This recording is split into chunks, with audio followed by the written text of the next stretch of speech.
Hi! Welcome to mini vlog. Friday evening வெளில போயிருந்தோம். Bananas கொஞ்சம் வாங்கியாச்சு. அப்புறம் பாலமேடு கொய்யாப்பழம். அது ரொம்ப ஸ்வீட்டா இருக்கும். அதனால அதுவும் வாங்கியாச்சு. வர வழியில வடை பார்த்தோம். அதையும் வாங்கிட்டோம். இது வந்து டேஸ்ட் பண்ணோம். ரொம்ப நல்லா இருந்துச்சு. சமோசா, கார வடை, முருங்கை வடை.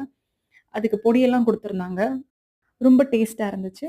அப்புறம் நான் டின்னர் ப்ரிப்பேர் பண்ண ஆரம்பிச்சுட்டேன். ஆனியன் மசாலா, எண்ணெய், சீரகம், கடுகு, கருவேப்பில்ல, மிளகா, வெங்காயம், இஞ்சி, பூண்டு சேர்த்து நல்லா வதக்கியாச்சு. வாசம் போனதுக்கப்புறம் தக்காளியும் சேர்த்தாச்சு. தக்காளி நல்லா வதங்கினதுக்கப்புறம் காரத்துக்கு மிளகாப்பொடி, கரம் மசாலா, வீட்ல ப்ரிப்பேர் பண்ண குழம்பு மிளகாய் பொடி சேர்த்தாச்சு. ஆட் பண்ண மசாலா எல்லாம் நல்லா வதங்கினதுக்கப்புறம் கொஞ்சம் தயிர் சேர்த்திருக்கேன். 7 மினிட்ஸ்க்கு அப்புறம் எடுத்து வச்சிருந்த வெங்காயம் கொஞ்சம் ஆட் பண்ணியிருக்கேன். ஒரு பிளேட் வச்சு க்ளோஸ் பண்ணிருங்க.